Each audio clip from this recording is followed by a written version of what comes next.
Tudo bem, gente? Tipos de partidas. É interessante notar, é interessante se você verificar e estudar dentro da fórmula do inversor de frequência. Você tem que compreender cada tipo de partida. Compreender tipo de partida você se compreende através do gráfico conjugado versus frequência.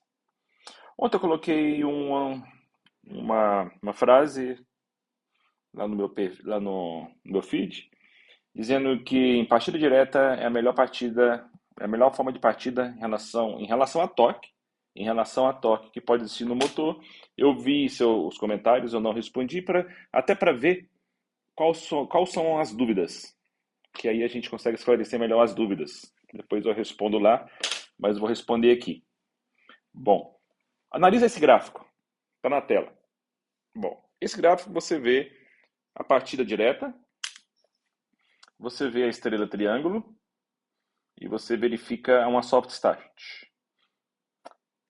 A estrela triângulo, em torno de 35%. A soft start você pode regular, né? Você regula a quantidade de tensão que você quer inicial, ela é totalmente programável.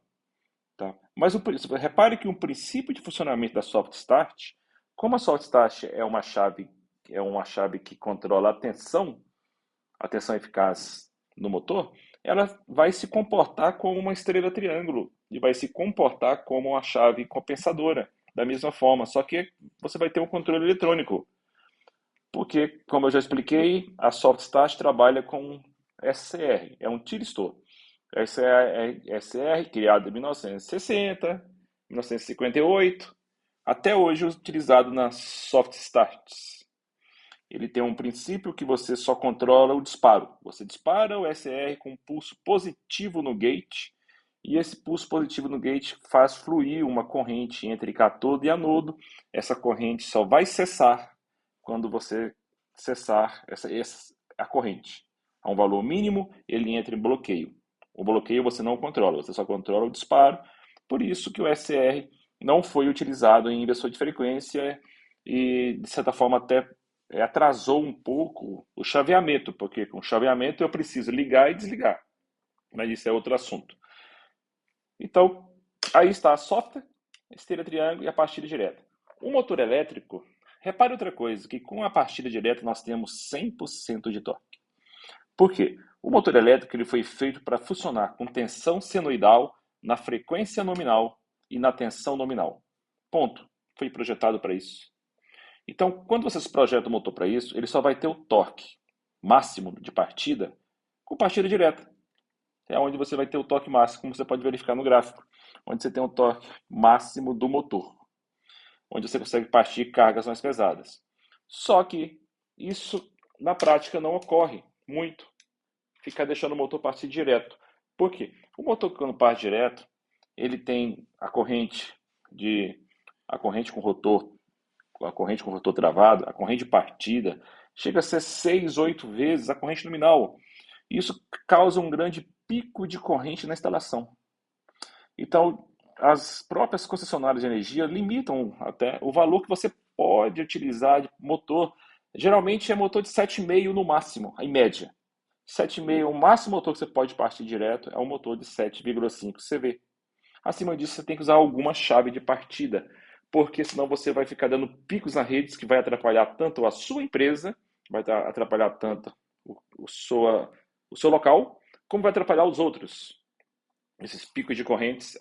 Imagina os motores aí de 200, 100 cavalos, 200 cavalos partindo direto, coisa totalmente viável, fora a demanda que você tem que ter sobrando para suportar toda essa condição adversa de transformador, de fiação e tudo.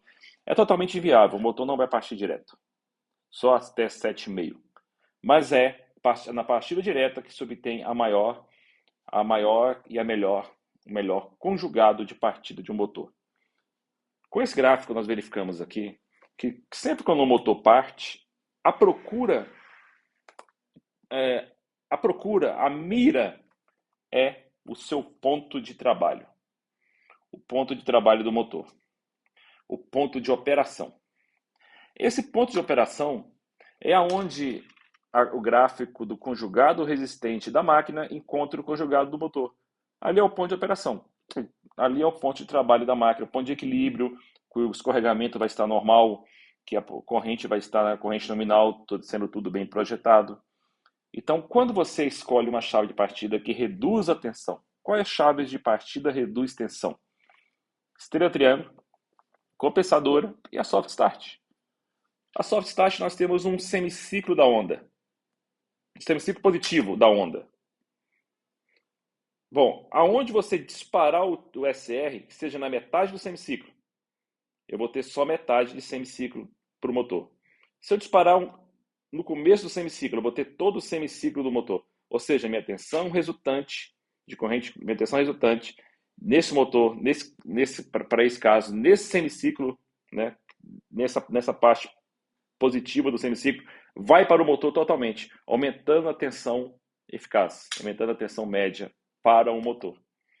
Então, a soft start também reduz a tensão. Então, quando você reduz a tensão do motor, você cria outro ponto de operação e quando você aumentar para 100% a tensão, você vai mudar o ponto de operação da máquina para o ponto correto. Você tem digamos, esse inconveniente. Quanto é que nas chaves estrela triângulos, que são as chaves que têm uma eficiência assim, baixa para torque, que a compensadora era melhor, porque a compensadora você poderia regular o tape do trafo e com isso conseguir partidas melhores, mas com correntes maiores. Se você não colocar o motor, não girar o motor até pelo menos em média 90% da rotação, você vai ter um pico de corrente quase igual da partida direta. Então, estrela triângulo sempre teve que tomar muito cuidado com relação a isso. A jogada digamos assim, a jogada que aconteceu, que o inversor de frequência entrou e mudou o jogo, né? O pulo do gato, digamos assim, do inversor de frequência, você aprender na forma do inversor, o pulo do gato foi a questão da fórmula do motor de corrente alternada por indução, com gaiola de esquilo. A fórmula que o fluxo magnético é igual a uma constante K vezes V/F. Olha esse gráfico. Nesse gráfico, observe uma coisa. Esse motor tem essa frequência nominal, 60 Hz.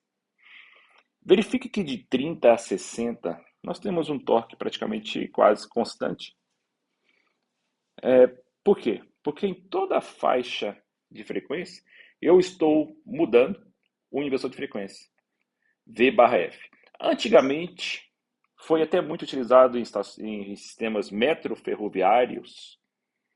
O inversor de frequência já foi chamado de variador de voltagem e variador de frequência, VVVF. Essa sigla foi muito usada em estações metroferroviárias. Até hoje o pessoal gosta dessa sigla. O inversor de frequência, por onde ele passou, ele despertou paixões, despertou... Os primeiros inversores das estações metroferroviárias eram por GTO. O GTO, ele tem uma característica que, como ele tem um chaveamento mais longo, o GTO é aquele tiristor que permite tensão positiva no gate, dispara, tensão negativa no gate, bloqueia. Então, ele tem um chaveamento maior, de tempo maior. Então, a frequência de chaveamento é bem mais baixa. Então, o motor tem um ruído característico, até bonito. O pessoal que mexe com questão de metro ferroviários, sempre fala do barulho dos trens. É um barulho muito característico do motor, um barulho bonito que o motor provoca com a frequência de chaveamento baixa. Claro que o motor está com eficiência mais baixa também. Os primeiros inversores foram com GTOs, por volta de até 80, até na década de 90. Depois final de 80 para 90 que começou a entrar IGBT nos inversores de verdade. Bom, esse é outro assunto. Então, a questão do inversor de frequência, o pulo do gato é que o fluxo magnético é igual a uma constante K vezes V/F. Então, variando tensão, variando frequência, eu mantenho o fluxo magnético constante. Como o torque no eixo do motor é igual ao fluxo magnético vezes a corrente rotórica, então o torque está diretamente relacionado ao fluxo magnético. Então, melhorando o fluxo, eu melhoro o quê? O torque do motor. Então, com isso... Agora, repare que abaixo de 30, eu tenho já uma redução de torque, porque o motor é autoventilado, então o motor vai começar a ter maior perda por calor, ele vai reduzir o torque. E abaixo ainda, aquilo que nós já falamos bastante, que é uma zona abaixo de 10 Hz, nós vamos ter mais redução de torque, porque o motor está com uma frequência baixa, a reatância está baixa, a resistência está alta, muita perda por efeito Joule, o motor sofrendo ali com 10 Hz, 5 Hz, com inversor de frequência. Agora tem como corrigir por parâmetros. Por parâmetros nós podemos tanto escalar, nós podemos aumentar a tensão inicial, nós podemos melhorar o fluxo, e no vetorial também nós podemos melhorar o fluxo, podemos ligar funções especiais que impõem tensões fixas em baixas rotações, com correntes determinadas, no VEG chamado o controle escalar por corrente imposta, o I/F, por exemplo. Nós podemos melhorar o fluxo, como já falei, e com isso melhorar essa partida do motor. Mas na hora se compara a partida direta, porque a partida direta é 100%. Repare uma coisa, que no gráfico que eu te mostrei, repare que o inversor já está com 90% de máximo. Por que se perdeu 10? Se perdeu 10 devido à distorção harmônica que o inversor provoca no motor. Quando essas distorções harmônicas, porque são frequências chaveadas, essas distorções harmônicas provocam perda por efeito calor no motor e fugas, e corrente de fugas, e no cabo. E com isso nós temos perda. Nós temos uma perda de mais ou menos 10% de torque, só de colocar um inversor de frequência. Então, no seu projeto, sempre lembre que o inversor diminui 10% do torque do motor. Tudo isso tem que ser calculado, tem que ser verificado, tem que ser bem mesurado no seu projeto. Bom, aqui nós falamos um pouquinho de tipo de partida, entende? Então lembra, o motor foi feito para rodar com o motor elétrico, ele foi feito para rodar com a tensão senoidal puramente. Ele foi feito para rodar com a sua frequência 60 Hz, e com isso você tem um torque nominal do motor. Agora, quando você põe uma tensão que não é senoidal, você já perde 10 a 15%. É o que acontece com o motor. Mas a melhor chave de partida, sem dúvida, é a navegação de frequência, devido à relação V/F, que soft start não consegue essa relação V/F, nem estrela triângulo, nem nada, porque não trabalham frequência, só trabalha tensão, e com isso eles possuem uma grande desvantagem relacionada a isso, ok?